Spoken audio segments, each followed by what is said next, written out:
La buona educomunicazione, e questo è il titolo del mio ultimo lavoro per i tipi di Franco Angeli, con la prefazione del professor Cesare Rivoltella, un libro in cui cerco di esaminare oggi qual è il rapporto tra le due grandi istituzioni, le due grandi agenzie educative, la scuola e la famiglia, e le nuove tecnologie, passando da quello che abbiamo appreso con gli studi sulla media education e quello che stiamo cercando di capire sulla educomunicazione. Che cos'è la educomunicazione? Una prospettiva nuova di cittadinanza digitale, una possibilità di riuscire ad armonizzare i suoni per una educazione che possa in qualche modo essere la migliore possibile, utilizzando le nuove tecnologie come degli strumenti efficaci e non come qualcosa, visto che la cronaca ci restituisce tanti casi negativi,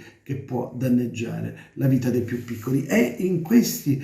ultimi anni lo sviluppo di tecnologia ha certamente dato vita a degli strumenti e applicativi destinati soprattutto ai bambini e ai ragazzi, come i videogiochi, la telefonia mobile, i PC, che hanno modificato non soltanto il modo di comunicare, ma hanno trasformato le dimensioni del gioco, dell'apprendimento e della socializzazione. E da qui il percorso di ricerca, che ha visto una indagine sul campo con la testimonianza di 15 dirigenti scolastici e docenti di tutta Italia, per cercare di capire di più quale può essere la nuova strada.